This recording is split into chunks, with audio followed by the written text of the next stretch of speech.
I've spent $5.09K on gas/food for Jay, who never chips in. Can I set boundaries without losing a friendship? OMG. I have two best friends whom I cherish deeply. Both are male, and I am male as well. One of them, Ted, has been my best friend since pre-kindergarten, and the other, Jay, I met through Ted in the 7th or 8th grade. However, once we incorporated Jay into our friendship, things took a different direction. Although Ted and I used to bicker and argue, we always cared for each other, and it never felt like we were exploiting one another. But after Jay joined our group, I have sensed that he might have begun doing just that. For the past 18 months, I have been covering almost all expenses when I am with Jay, including meals and fuel. I used to live near both Ted and Jay, which allowed us to hang out almost every day around 5 to 6 days a week. Jay is not financially secure, whereas Ted's mother earns over $60,000 a year as a nurse, but she struggles significantly with managing money, which leaves her reliant on my mother financially. My mother, who is best friends with Ted's mom, makes a similar income, maybe a bit more, around $65,000 to $70,000 a year, but she is supporting 3 children including me. I say, kind of, because my father pays substantial child support. One of my siblings is about to start college, and another is already enrolled. Ted's mom also has 2 children. Last year, I acquired my first car, which my father fully paid for. He is actively involved in my life but does not have full custody. My mother does. Generously, my father provided me with a credit card and assists with my siblings' car issues when needed. He replaced both their car transmissions without asking my mother for any money. He earns between $110,000 and $150,000 a year, depending on the year, but he has various expenses, such as assisting his parents and my sister with college. I estimate my stepmother's income to be around $70,000 to $90,000, but they do not pool their finances. They only share household and grocery expenses. Returning to Jay, he lives with his single mother and 3 younger siblings. 2 of them hold low-paying jobs but do not contribute to household expenses, while his mother works the same job as one of his brothers, and the youngest sibling is quite young. They used to borrow a friend's car to commute for work and errands, but about a year and a half into our friendship, that friend required it back. Now, they primarily use Uber to travel to work, which costs approximately $15 to $20 each way, significantly reducing their earnings.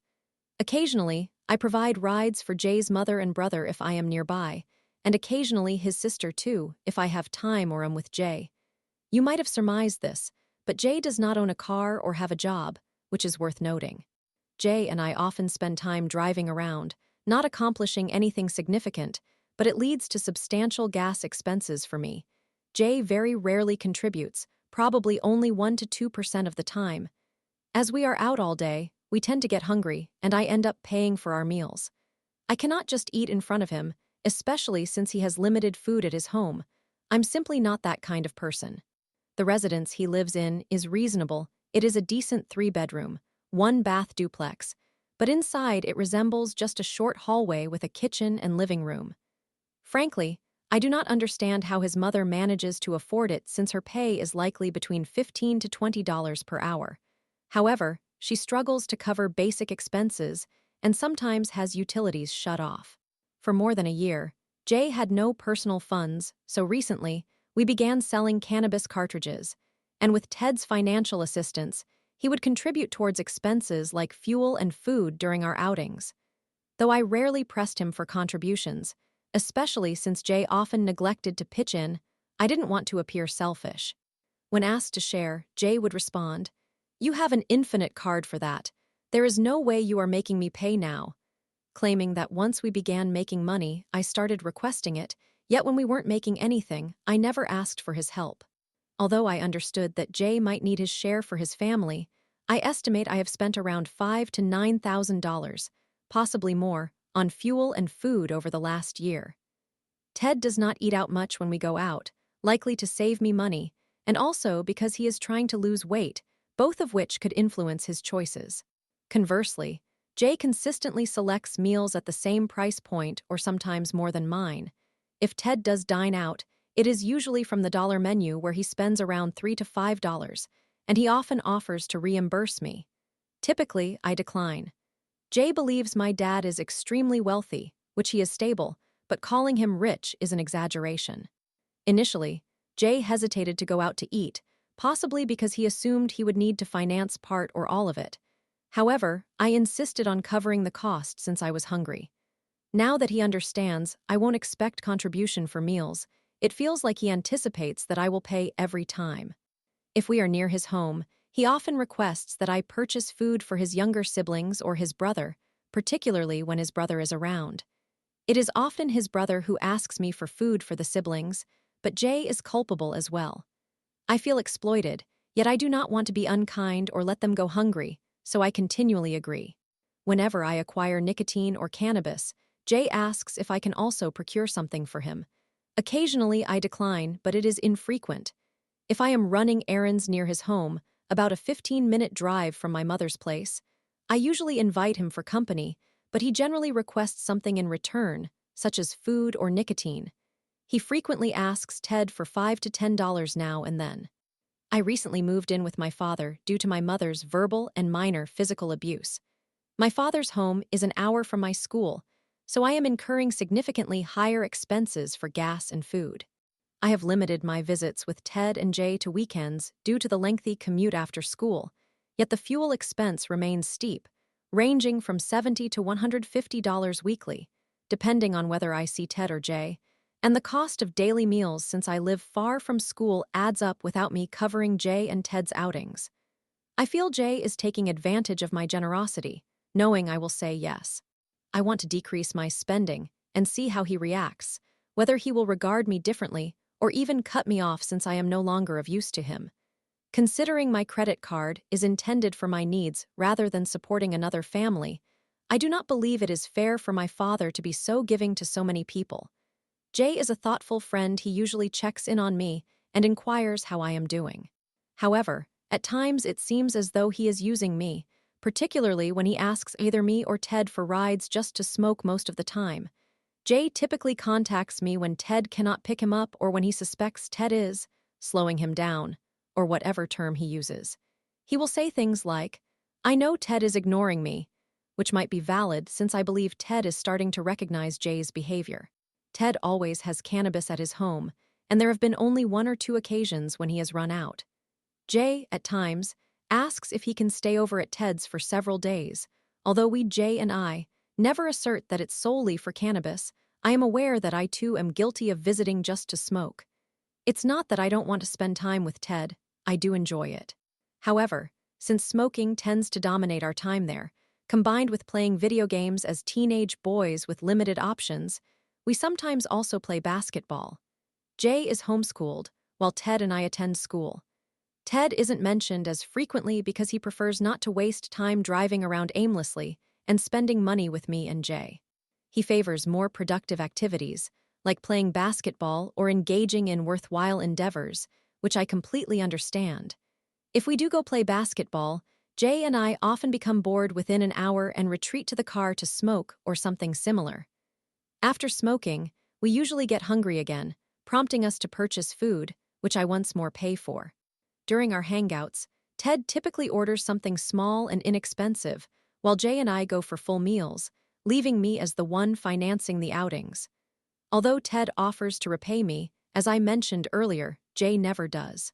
Consequently, I usually decline Ted's offers because it feels odd to accept his reimbursement when Jay never contributes, and considering that Ted usually suggests paying back not just for his meal, I occasionally agree to his offers since my expenditures can accumulate significantly over the week or month. My dilemma. I need guidance on how to establish boundaries without coming across as rude, as I do not want to continue giving so much, particularly when the money is not always mine to share. However, I also wish to avoid cutting Jay out of our friend group, as he is generally a good friend aside from when finances become problematic. Please help. Edited, I included a few points I hadn't mentioned earlier, so if you would like to reread for better understanding, please feel free. Story 2. OMG. My boyfriend's mom suddenly acts cold towards me, throwing out my food and toothbrush while babying him. What's happening? My boyfriend and I have been in a relationship for approximately 4 years, and we were introduced to each other's parents nearly 3 years ago. My parents believe he is wonderful, and he gets along well with my dad, as they share similar interests. My parents have inquired several times if he would like to stay over, and while I think he would enjoy spending the night occasionally, he has never stayed at my house because we do not have televisions in our bedrooms, and he claims he requires the sound of a television in the background to fall asleep. I believe this is partially accurate, but I also think he simply prefers the familiarity of his own home. He frequently works abroad for a few weeks each month, so when he is home, we usually spend most of our evenings together in his bedroom at his parents' house. My boyfriend was quite spoiled by his mother, who handled nearly everything for him and continues to do so when I am not present. She prepares 3 meals a day for him, brings him tea, does his laundry, packs his bags for trips, cleans his room, and runs errands on his behalf. When I visit, he expects me to do all of this for him instead, and for the most part, I comply. During the first few years of our relationship, I got along very well with his parents. However, I have recently noticed a slight shift in his mother's attitude towards me. While she is not openly rude, when I am downstairs preparing meals or making tea, I often catch her sighing in the background. Sometimes, when I attempt to engage her in conversation, she barely acknowledges me. On several occasions, when he has asked me to do his laundry and I have put it in the washing machine, she has remarked, "I had that laundry basket emptied over the weekend." Additionally, when he returns from being away and I come to see him, she comments, "It was so clean and peaceful this week," implying that it becomes chaotic when we are there. These passive-aggressive remarks particularly sting because I put in significant effort to maintain the cleanliness of their home, knowing her obsession with cleanliness. I tidy up after each meal and take out the trash. I empty their dishwasher multiple times a week while I am there and try to shower at my house or at work before I visit him. We often order takeout to avoid constantly cooking. I keep his bedroom tidy and occasionally vacuum the house if they are away on vacation. We generally keep quiet in the bedroom, and he insists on whispering and barely speaking. I have been purchasing most of our groceries, as she made comments about us using theirs, most of which we consume that day, but there are a few items stored in his mother's cupboards and refrigerator that are mostly empty anyway. I've noticed she has recently begun discarding some of the food I've bought before the expiration date. His younger brother has eaten some of the food as well, and we are explicitly forbidden from consuming the special items purchased for him. The sighing and throwing things away have made me apprehensive about cooking in her kitchen, as I feel it bothers her. I discussed this with my boyfriend, who asked her in front of me if it bothered her, and she, of course, said no. So now any time I mention it, he insists it doesn't trouble her. I have started preparing meals only for him, not eating anything myself until I leave to go to work, but this has not changed the situation. I believe her annoyance is directed solely at me rather than at him. She continues to prepare meals for him when I am not there, or when I say I don't have time. I was procuring a significant amount of soda for both my boyfriend and myself, which his family also consumed. His mother began buying some as well, but she frequently complained about how much soda we were drinking. There were times when I would return home after being out all day, and she would immediately comment on how much soda was consumed that day, as if it were somehow my fault even when I wasn't present. Keep in mind that I was primarily the one purchasing the majority of it. We even tried a test where we abstained from drinking soda for a day, and still 6 cans disappeared that day regardless of us. My boyfriend pointed this out to his mother, but she continues to maintain that it is us drinking all the soda. I fail to see why it matters when I am the one financially bearing the cost for the frequent soda consumption anyway. Recently, he was away for 2 weeks, and when I picked him up upon his return, the first thing she said was, "We didn't buy any soda during those 2 weeks, and we've managed just fine without it," as if I were supposed to respond to that. Since then, my boyfriend has been quite ill with the flu. At the beginning of the week, while I was at work, he messaged me saying, "I think you should stay away from me because I'm very sick." I had already contracted the same illness from him. Despite this, I stayed away for the entire week, but had left many of my personal items and coat at his house, thinking I would return after work. After 3 days with no sign of improvement in his health, and knowing he would leave for work again the following week, I decided to retrieve my belongings.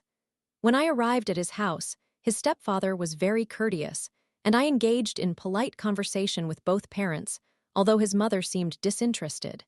I explained that I was simply there to collect my things. As I went upstairs, my boyfriend, who was eavesdropping on the stairs, rather rudely asked, "Why are you here?" I clarified it was to pick up my items. After gathering my belongings, I exited quickly. He subsequently began sending me aggressive messages, accusing me of being embarrassing and having an attitude because I didn't linger and ask how he was feeling. I explained that he had previously indicated he did not want me around, so I was only stopping by to collect my things and leave. We had a disagreement where he expressed his discomfort with my proximity when he is ill, which I was already aware of, hence my brief visit, as well as his feelings about us frequently hanging out at his parents' house and disturbing them. I felt quite hurt by the entire exchange. We have recently purchased a house together, which we are currently renovating, but I can't comprehend how we can live harmoniously together if he struggles to have me around when he's sick or feeling down. Additionally, I feel as though someone has said something to him regarding my visits. He has never previously expressed concerns about being unfair to his parents, and I have attempted to use that as a rationale for him to come to my place or for us to go on dates. He always prefers to watch movies in his bed as our idea of a date, but now it has suddenly become an issue. His younger brother's girlfriend, let's call her Amy, visits 4 or 5 days a week. His mother prepares dinner and lunch for them both, buys them special treats, occasionally orders takeout, or takes them out to dine, and openly praises Amy. When I first had to buy a gift for my boyfriend's mother, he informed me that she disliked flowers and chocolate. Since then, she has confirmed that she indeed finds both displeasing, so I have consistently purchased her expensive gift vouchers, which she has never used and allows to expire every time. Amy, on the other hand, brought her flowers and chocolates, which she greatly appreciated and went on about how thoughtful Amy's gesture was. Those flowers remained in their house for weeks. However, when his grandmother sent her flowers about a week later, she complained and tossed them out within 2 days. I am uncertain about how to proceed. I feel awkward and uncomfortable visiting my boyfriend's house, especially when he anticipates that I will go downstairs alone to prepare meals and make tea, which is where she tends to spend her time. I've felt this way for several months, but this situation has been the tipping point, making me quite certain I prefer to avoid his house for an extended period. I believe matters have worsened since we purchased our house together. We have had several disagreements regarding the property, which have been particularly stressful as he has rarely been available to assist with renovations or to address issues, leaving me to handle everything alone, including deliveries and other concerns. His mother has voiced her displeasure about our disagreements taking place in their home, which I also prefer to avoid. However, my boyfriend refuses to leave the house for a walk or come to mine. Thus, I am at a loss for how we are supposed to resolve our issues, especially since they sometimes escalate to him raising his voice at me. I have only seen my long-term boyfriend for 2 days in the past month, resulting in a significant disconnection in our relationship, leaving me feeling quite hopeless.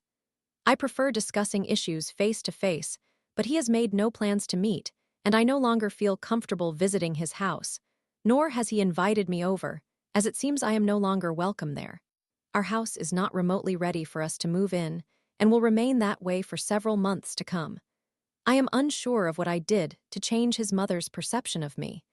I would greatly appreciate any advice on navigating this situation without ending our relationship.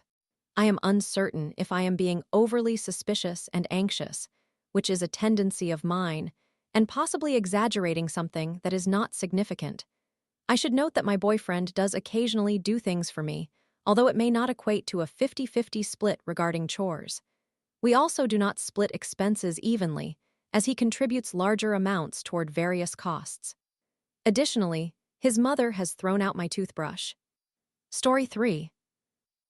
OMG, my mom's broke. I might drop out of uni in Canada, and my billionaire grandpa refuses to help. How is this my life? Face screaming in fear. Hello everyone. I would like to start by stating that if you have a talent for providing advice, please take a moment to read this. I understand that it is quite lengthy, but I genuinely need some assistance. This is my first time posting here, and I am uncertain if anyone will actually read my message, but regardless, I feel unable to discuss this matter with my friends since they would not comprehend the nuances of my situation. Here is the background. I am an international student studying in Canada. I have always dreamed of studying here primarily because it is a safer environment compared to my home country, where I could not walk outside without fearing for my safety. I also came here hoping to begin the process of achieving my aspirations.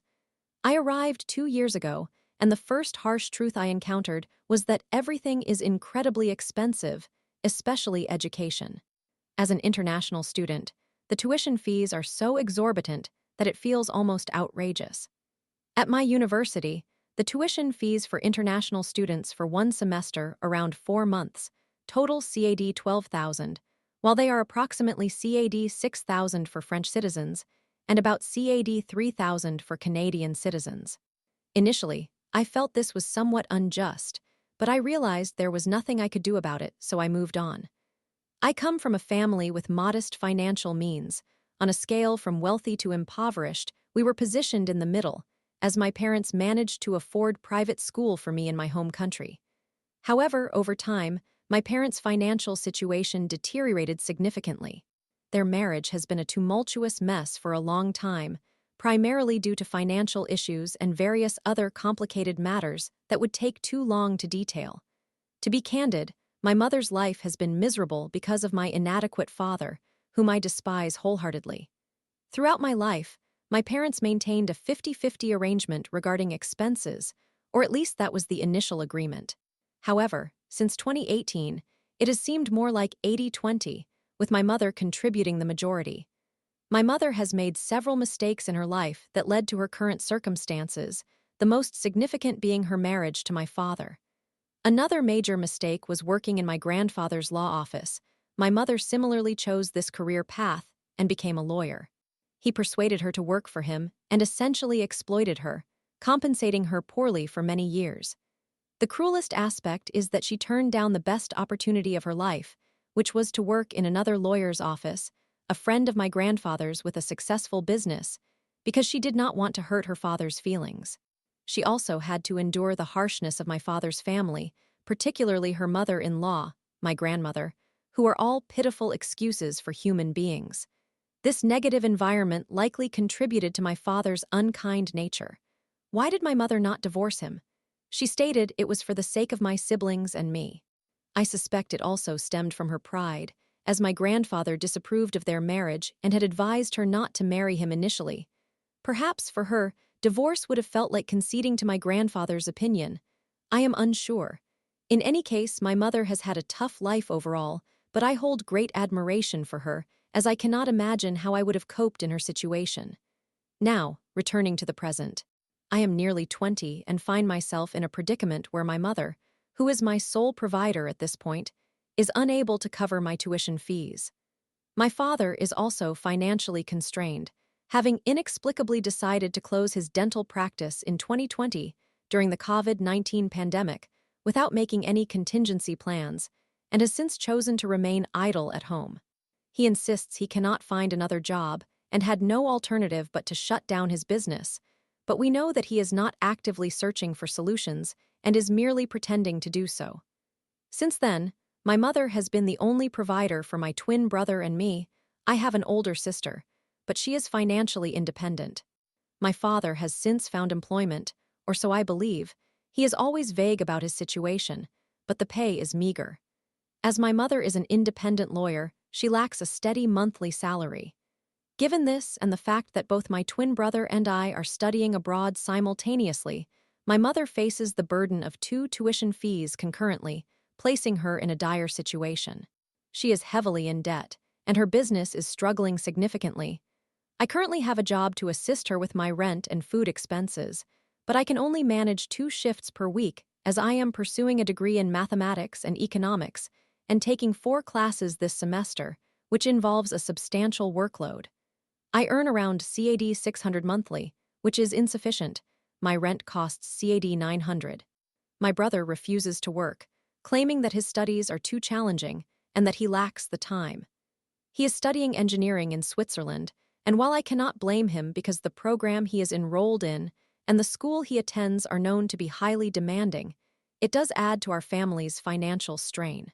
His rent amounts to 3,500 Swiss francs every 3 months, but his tuition fees are relatively modest, around 2,000 Swiss francs per year, I believe. Combining our tuition fees has become nearly impossible for my mother to manage, and my father is unable to contribute anything and seems unwilling to help. They are now divorced, by the way. My sister is making an effort to provide assistance too, but her financial resources are limited as well. Unfortunately, that is not the end of our challenges. Do you want to know the most distressing part of it all? My grandfather, my mother's father, is actually a billionaire. Yes, you read that correctly. He has an enormous amount of money in his bank account. The issue is that he is incredibly reluctant to part with any of it. I believe the term in English is stingy. He shows no compassion for my mother's suffering, despite the numerous sacrifices she has made for him. Last year, my mother had to plead with him for over 3 months, practically begging for assistance. He continuously criticized her life choices without a shred of empathy, yet ultimately did lend her the equivalent of CAD 140,000. He even made her sign an acknowledgement of debt, yes, her own father. However, due to all her obligations, that money vanished within months. Currently, he is not inclined to give her even a single penny. I would have understood if my grandfather were using his wealth for travel or other pursuits, but he hardly ever leaves his home. Essentially, the money just sits idle in his bank account. Now, my situation is so critical that I believe I will have to withdraw from school, as my mother cannot afford the CAD 12,000 tuition fee, and I am unable to pay my rent. I discussed all of this with my mother yesterday, and while she initially expressed her desire for my efforts to yield positive results and wanted me to remain in Canada to complete my degree, we eventually recognized that it is nearly impossible given our circumstances. We came to the conclusion that I might have to return to my home country and pursue my studies there instead, as it would incur significantly lower costs. I have felt increasingly despondent since our conversation, as one. My mother informed me that she is 4 months behind on her rent, and her landlord has threatened eviction too. Returning to my home country would mean abandoning everything I have worked for, and 3. It might require me to relinquish my dream. I also feel discontented by the apparent unfairness that my brother's return never came up as an option, yet I do not want him to leave his program because he has put in so much effort, more than I have, to secure this opportunity, which is highly competitive. It is even more bittersweet because if my grandfather were willing to assist, my entire life could transform completely. As a result of this turmoil, I am constantly experiencing anxiety and stress and have gained some weight over the past couple of months. I believe I have shared everything necessary. I apologize for the lengthy account. I did not intend to write so much initially. Presently, my mother mentioned that she plans to approach my grandfather again to plead for assistance, but she indicated that the chances of him supporting her are exceedingly slim. She suggested that if he remains unwilling to help, I might consider sending him a message to appeal to him. Perhaps his heart would soften if his own granddaughter were to ask for his support. I am also contemplating searching for a second job, possibly remote work, but such opportunities are difficult to secure, and I doubt I have the time for it in the first place. Any advice or insights would be greatly appreciated. It felt therapeutic to express my thoughts since I cannot afford to see a therapist. My friends, who are quite wealthy, may pity me, and I would prefer to keep them in the dark about my circumstances. However, I will have to share all of this with them if I end up leaving Canada. Thank you very much for taking the time to read this. Story 4. WTF moment. I overheard my spouse's inappropriate call, found graphic texts about me, and discovered they packed our child's ashes for their vacation. Why am I still struggling to accept the inevitable outcome of a long-term relationship after receiving evidence of betrayal, being informed, with their friends on speakerphone, that the relationship has never held any significance for them, and realizing that when they look at me, they see nothing? For years, I have felt like a secondary character in their life. For the sake of privacy, I have altered the ages. The differences are accurate, and have made a concerted effort to use generic, non-gendered pronouns when referring to myself and my partner because my life has become an unending nightmare. I will return to this subject and explain my reasoning. Our relationship has lasted nearly 2 decades, and for most of that time, I have been happier than I have ever been. Things began to deteriorate over 2 years and 2 months ago when we suffered the tragic loss of our child. It happened suddenly, due to previously undiagnosed health issues, which took our baby from us in less than a month. We were both heartbroken. I immersed myself in work to avoid my thoughts, while my partner resorted to gaming for the same reason. Avoidance is unhealthy, and I suggested therapy multiple times, all of which were completely rejected. For the majority of our relationship, I have been the primary provider. 4 months after our traumatic loss, the company I worked for was acquired by a larger firm, and 2 weeks post-acquisition, the larger company laid off most of the salaried staff, including myself, deeming my position redundant. I received a significant severance payment, and given everything that had transpired, decided to take a couple of months to try to heal before starting my job search. By this point, my partner had become increasingly dismissive of any attempts at communication. I spent every hour of every day listening to my partner laughing during conversations, and if I ever asked, "What's funny?" or attempted to discuss something I deemed important, I was either dismissed or asked, "Are you finished?"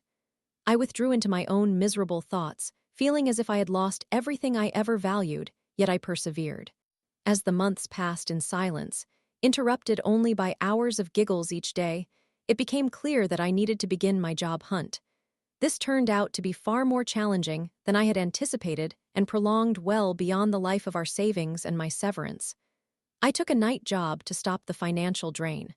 On several occasions, the work ended early because we ran out of tasks.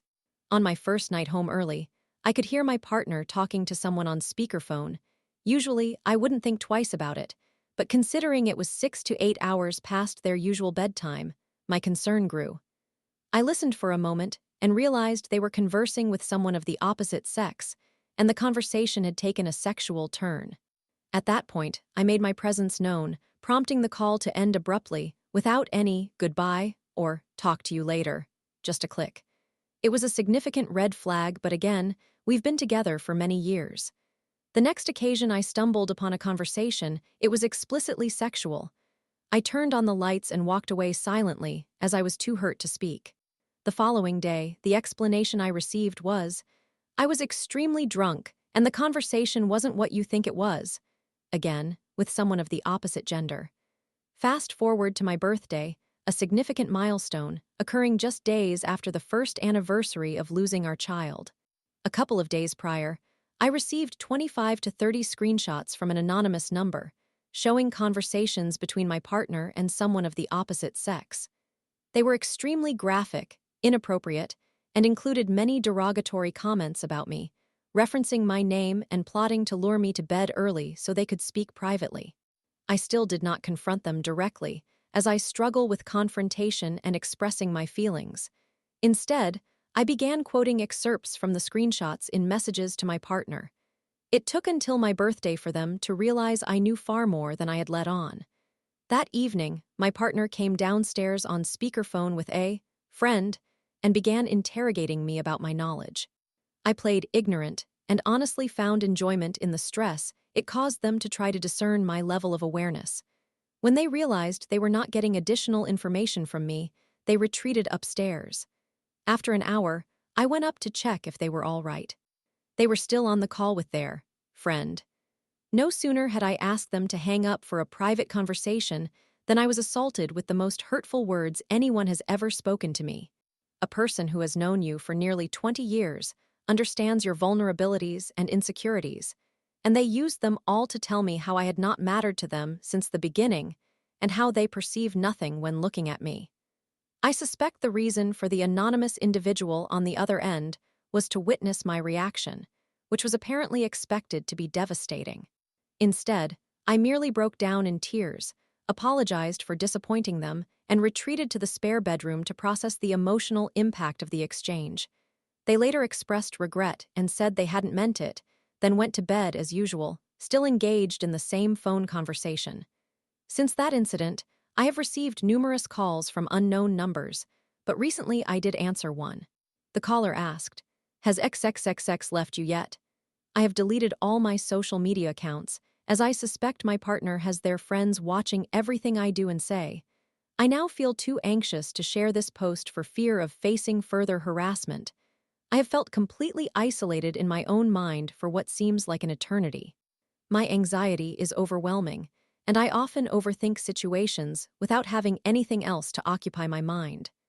For some reason, I have made every effort to try to mend our relationship, despite knowing I would never be able to trust this person again. I still bear the financial responsibility of the household, and over the past month, I have been told, "You need to buy these things." Considering that I had exhausted our entire savings to cover bills while job hunting, maxed out every credit card just for groceries, and was just beginning to build up savings to ensure our essential bills could be paid without concern for unnecessary expenses. I asked for details on these items. We have been watching every dollar spent, as each dollar elsewhere literally means a dollar we cannot spend on food, and was told, "Things I need for my vacation." Aware that we could not afford it, I gave every dollar requested without inquiring about the uncharacteristic purchases. Last week, I was told I was attempting to control my partner by restricting their access to money, which we genuinely do not possess. After funds vanished from our joint account, which were meant for auto-drafted bills, I opened a new account solely in my name to ensure bill payments would draft correctly before any money could disappear. I naively assumed I could trust my partner's assurance that bill money would remain untouched. 2 decades of trust is hard to break, so I did it. But 30 minutes after I deposited money into our joint account for car repairs necessary for their vacation, the funds vanished again. 75% of this money was borrowed from rent savings, forcing me to use my entire last paycheck to cover rent. I ended up with only $12 for groceries. I have run out of deodorant, using dish soap as body wash and shampoo, as I have nothing left until payday in 2 days. It should also be noted that during this time, many items were being packed into boxes. I work long hours and have mostly been avoiding 3 rooms in the house, but I noticed one room filled with packed boxes and began to examine our surroundings. Half of everything we own has been covertly boxed up. 4 days ago, my partner departed for a 2-week vacation with a friend. I became furious upon realizing they took our child's ashes and nearly all of our treasured keepsakes on this trip. When I questioned this action, the response was, "I don't want to be apart from her for so long." Since their departure, I have not received any communication. No, I arrived safely. No, screw you. Nothing at all. Every part of me recognizes that separating is the best course of action, yet I find myself feeling guilty at the thought of my partner being left to fend for themselves. I have financed everything for years and have contemplated saying, "Take it all and I will leave." Convincing myself that I have done it once, I can do it again. However, given that I apparently do not know the individual I have devoted my life to supporting, and that I have seemingly fabricated our entire relationship and happiness in my mind, based on the earlier comments, how is it fair for me to allow them to destroy my self-esteem, self-image, and self-worth, only to face the prospect of starting anew with absolutely nothing? I apologize for this lengthy text, but I have been isolated in a home that now resembles a prison, and I seek an outside viewpoint. Thank you for taking the time to read this. Story 5. OMG. After years of friendship, my best friend reveals she slept with my toxic ex just before we reconciled. What a betrayal. Face screaming in fear. This will be a lengthy post, and I apologize in advance for any grammatical errors. There is just so much on my mind that I need to type it all out. I am a 23-year-old female and have been living with my best friend, who is also 23, since our freshman year of high school.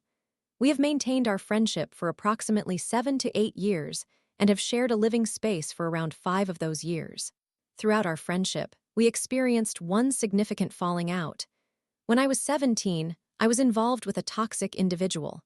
To keep it brief, one drunken night at a pool party after we had already broken up, he showed up to provoke me, leading to an argument that escalated into a physical altercation between all parties involved, including her then-boyfriend, who ended up damaging her car. The situation turned messy for everyone. Being young, foolish, and emotionally immature, I reunited with him the following day. It is understandable that she chose to end our friendship due to this incident, especially considering she was also in an unhealthy relationship, which I never judged her for. Her rationale was that he had physically assaulted her during the altercation, which she found deeply troubling. The environment was chaotic, with everyone provoking one another, slapping phones out of hands, and resorting to name-calling. Fast forward to 6 months later, she reached out to me, indicating that we had both matured and expressing her desire to restore our friendship. It is important to mention a significant figure in this story, whom I will refer to as Alex. Alex was the individual I lost my virginity to at the age of 15, while he was 19. I used to associate with people who lied about their ages, so I misrepresented my age as 18. Shortly after, he discovered my true age and ended our relationship. A few months later, he contacted me with an unconvincing proposition that if I did not disclose our past, he wouldn't either. At that time, I was a very toxic and insecure young woman burdened by unresolved trauma, both sexual and emotional. This pattern of behavior was detrimental. I continued a complicated on and off relationship with Alex until I turned 22. We would occasionally see each other and engage in sexual activity, and he represented the essence of the issues I faced regarding my boundaries as a woman. This toxic relationship often left me in tears after being intimate with him, as I was subconsciously inflicting emotional harm upon myself without realizing it. An incident arose when he slept with one of my former friends, someone who had become distant, but was aware that he was off limits. He instructed her to mislead me, all the while lying to me and engaging in relations without protection. When I discovered the truth and confronted them, they both lied to me. Once that friend severed ties with me, everything unraveled. Despite this betrayal, my pride prevented me from ending ties with Alex, and I continued the relationship even after the dust settled. This situation reflects just a fraction of the turmoil I allowed myself to endure with him. Around this time, my best friend re-entered my life, expressing a desire to mend our relationship. We even got matching tattoos. Fast forward to the present, we have been roommates for several years and have shared life's experiences together. At the age of 23, I am beginning to accept my queerness and sexuality, having abstained from sex for almost a year now. I have been working diligently on self-improvement. About 3 weeks ago, I had a dream where my best friend and Alex were intimate, which left me feeling hurt and angry. In my dream, my best friend was dismissive of my feelings. When I awoke, I mentioned the dream to her during a shower, and she responded casually, implying it was just an insecurity dream, which she claimed to experience as well. Later that day, while at lunch, she shared that during our period of estrangement, she and Alex had sex one drunken night while she was under the influence of Xanax, not that it alleviates the situation. She admitted that this incident occurred a week before she reached out to me to restore our friendship and even said something along the lines of, "That made me think of you even more," which struck me as odd. I was left in shock and deeply hurt. After having consumed margaritas, I felt an urge to react impulsively, but I maintained composure since we lived together. We share responsibilities such as bills and groceries and care for her foster sister. Though I was taken aback, I reassured her of my commitment to our friendship while expressing that I needed time to process it all. For 2 days, I grappled with my emotions, crying and struggling to eat. The following day, she invited another woman over to our home, engaged in laughter and day drank while I was having a breakdown. I found this incredibly insensitive. At the very least, she could have acted remorseful. Since we worked together, I could hardly look at her. It seemed she was almost frustrated with my reaction. I contemplated distancing myself entirely, becoming aware of the numerous interactions I had with Alex while I confided in her or vented my feelings. She had never suggested anything was amiss, despite him visiting our various homes throughout the years. I felt betrayed, as though every time I sought her support regarding him had been a lie, particularly in light of her dismissive nature during our discussions about him. After 2 days, we finally talked, and I expressed everything that upset me. Her responses felt belittling and were delivered with a tone that rubbed me the wrong way.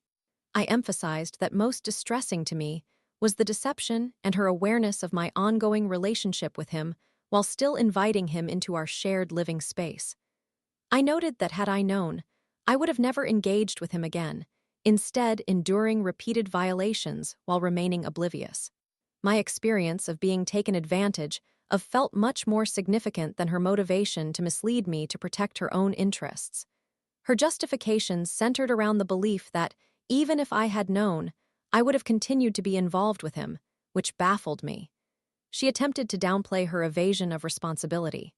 Ultimately, her apologies did not resonate with me, and her reaction to my anger was unsettling. I conveyed that I did not wish to engage in a tit-for-tat scenario, since that was not conducive to our progress.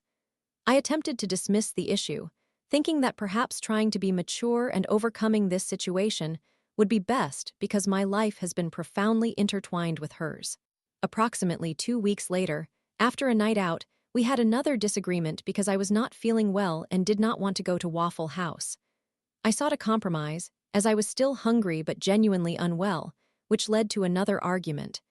When I tried to discuss it later, I expressed my built-up resentment towards some of her selfish tendencies, which may have been expressed poorly. This resulted in her declaring she would not renew our lease when the time came. I ended the call abruptly. Is this not a troubling situation? Apologies for the disorganized writing and grammatical errors, but I hope you understand the essence of my situation. Also, today she tattooed the word, selfish, on her neck. How thoughtless can someone be? I wish I could make this absurdity up.